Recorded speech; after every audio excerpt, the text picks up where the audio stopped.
नमस्कार. मध्यंतरी एक पेशंट आपल्याकडे आली होती. लहान मुलगी होती.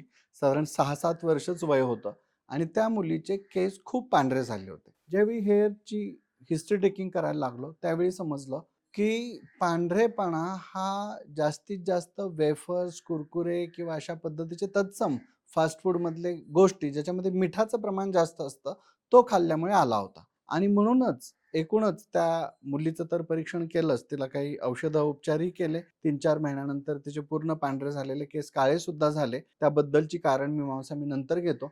पण एकूणच हा विषय आपण समजून घेऊयात, की आजकाल लहान मुलांचे सुद्धा केस लवकर पांढरे का होत आहेत? मोठ्या पुरुषांमध्ये सुद्धा, महिलांमध्ये सुद्धा पांढरे केस होण्याची समस्या खूप वाढत चाललेली आहे आणि मग त्याला डाय किंवा नॅचरल हेअर डाय किंवा वेगवेगळ्या मेहंदीचे प्रकार वापरल्यानंतर त्याचे केसांवरती, स्काल्पवरती आणि एकूणच शरीरावरती काय परिणाम आणि दुष्परिणाम होतात. तर चला तर मग आज जाणून घेऊयात आपण या आपल्या एक छोट्याशा प्रयत्नातून, ज्याच्यामध्ये आपण ग्रेइंग ऑफ हेअर किंवा पालित्य या गोष्टीवरती भाष्य करणार आहोत. तर सगळ्यात महत्त्वाची गोष्ट म्हणजे काय? तर केस पांढरे का होतात? आयुर्वेदामध्ये मधुर, आम्ल, लवण, तिक्त, कटू, कषाय असा षड्रसात्मक आहार सांगितलेला आहे. पण जी लोकं एकांतिक आहार जास्त करतात, म्हणजे आम्ल, लवण पदार्थ म्हणजे आंबट आणि खारट पदार्थ जास्त प्रमाणात सेवन करतात, त्यांच्यामध्ये केस पिकण्याचं प्रमाण हे प्रमाणतः आपल्याला जास्त बघायला मिळतं. नंबर 1. नंबर 2, याचबरोबर अधिक प्रमाणात व्यायाम करणं. आजकाल आपण बघतो जिमला लोकं जातात, जास्त व्यायाम करतात.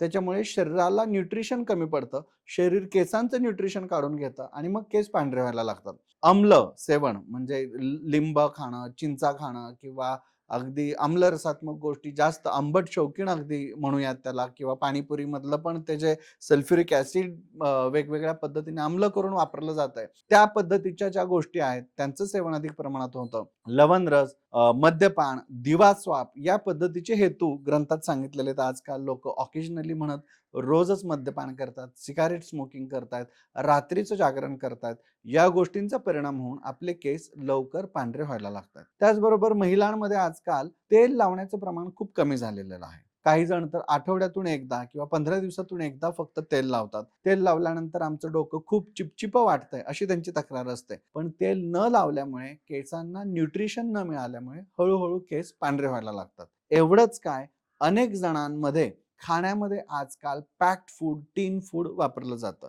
या सगळ्या पॅक्ड फूडमध्ये प्रिझर्व्हेटिव्हज जास्त प्रमाणात टाकलेले असतात आणि या प्रिझर्व्हेटिव्हजमुळे केस पांढरे व्हायला लागतात.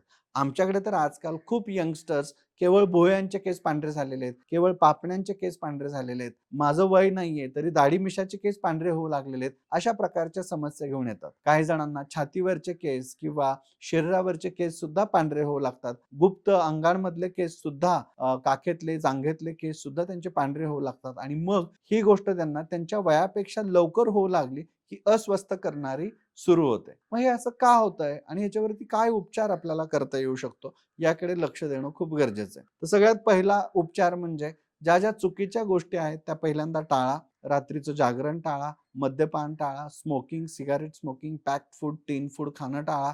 लिंबू, लोणचं, दही या पद्धतीचा जो अभिसंधी करणारा आणि केसांना पांढरं करणारा आहार आहे तो टाळा. लक्षात ठेवा, केस पांढरं होणं हे नुसतं केस पांढरे होत नाहीयेत, तर तुम्हाला अर्ली एजिंगचे सायन्स आहेत हे. म्हणजे आपल्याला लवकर आपलं शरीर वार्धक्याकडे चाललेलं आहे, त्याचे हे सायन्स अँड सिम्प्टम्स आहेत. तर आपण आपल्या वार्धक्याला दूर ठेवलं पाहिजे आणि म्हणून आपण याचे उपचार सुद्धा केले पाहिजेत. आपल्या शरीरात कुठेतरी न्यूट्रिशन डिफिशियन्सी होत चाललेली आहे, त्याचं हे द्योतक आहे आणि म्हणून केस पांढरे होत असतात. साध्या सोप्या घरगुती उपचारांमध्ये तुम्ही रोज खारीक, खोबरं, बदाम, अक्रोड, मनुके या पद्धतीच्या गोष्टी खाऊ शकता. आहारामध्ये अंजीरपासून, डाळिंबापासून, रक्तवर्धक, बीट, गाजर अशा पद्धतीच्या फळभाज्या, पालेभाज्या, ज्या कलरफुल फळभाज्या आणि पालेभाज्या आहेत त्यांचा समावेश तुम्ही आहारामध्ये करू शकता. लोकल ॲप्लिकेशनमध्ये तुम्ही खोबऱ्याचं तेल 4-4 थेंब तेल रोज डोक्याला हलक्या हाताने लावणं किंवा खोबरेल तेलामध्ये जास्वंदाचं फूल आणि त्याचबरोबर जटामांसी, निरगुंडी, ज्याला आयुर्वेदामध्ये केशरंजना हा पर्यायी शब्द वापरलेला आहे, अशा पद्धतीची निरगुंडी तुम्ही त्याच्यामध्ये वापरून केश तेल सिद्ध करू शकता आणि ते सिद्ध केलेलं केश तेल तुम्ही वापरलं तरी सुद्धा उत्तम रिझल्ट्स तुम्हाला मिळणार आहेत. केश आयुर्वेदमध्ये आमच्या यावरती जवळपास 17 पानांचा हेअर टेस्टिंग रिपोर्ट जनरेट केला जातो आणि कशामुळे आपले केस पांढरे होत आहेत याचं अचूक निदान शोधलं जातं. पूर्वीच्या एपिसोडमध्ये मी तुम्हाला सांगितल्या पद्धतीने जशी केस गळण्याची कारणं आहेत, आणि त्याचे 3 दोष, 7 धातू, 3 मल आणि त्याचे हेतू आपल्याला वेगवेगळे बघायला मिळतात. त्याच पद्धतीने केस पिकण्यामध्ये सुद्धा आपल्याला वाताचे, पित्ताचे, कफाचे वेगवेगळे केस पिकलेले बघायला मिळतात किंवा रसदृष्टीमुळे, रक्तदृष्टीमुळे, मांसदृष्टीमुळे, मेद, अस्थि, मज्जा, शुक्रदृष्टीमुळे वेगवेगळ्या लोकेशनचे केस पांढरे झालेले आपल्याला बघायला मिळतात. या सगळ्यांवरती समग्र उपचार करायचं ठरवलं तर केशरंजना तेलासारखी तेलं किंवा आमचं निर्गुंडी ऑइल, ट्रायरेज ऑइल, क्रिसेटा हेअर ऑइल यांचा खूप सुंदर फायदा होतो. 4-4 थेंब तेल रोज आपल्याला केसांच्या मुळांशी लावायचंय.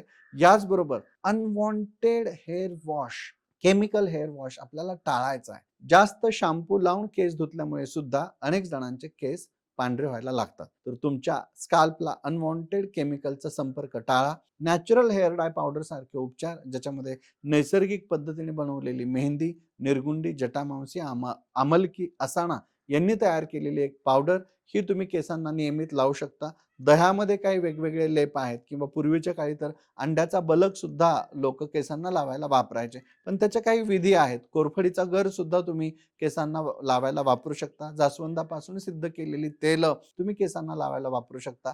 या सगळ्यांचा फायदा करून तुम्ही तुमचे पांढरे झालेले केस लवकर काळे करू शकता. अशाच माहितीसाठी आमचा हा चॅनल पाहत राहा आणि लक्षात ठेवा की कोणताही घरगुती उपचार करण्यापूर्वी हा एक नॅचरल क्राउन आहे. तुमच्या डोक्यावरचा हा एक नैसर्गिक मुकुट आहे. तो मुकुट सहजासहजी घरगुती उपचारांनी घालवू नका. योग्य क्लिनिकमध्ये योग्य तज्ञ डॉक्टरांच्या सल्ल्याने जर आपण उपचार केले तर आपल्याला निश्चित यश मिळतं. धन्यवाद.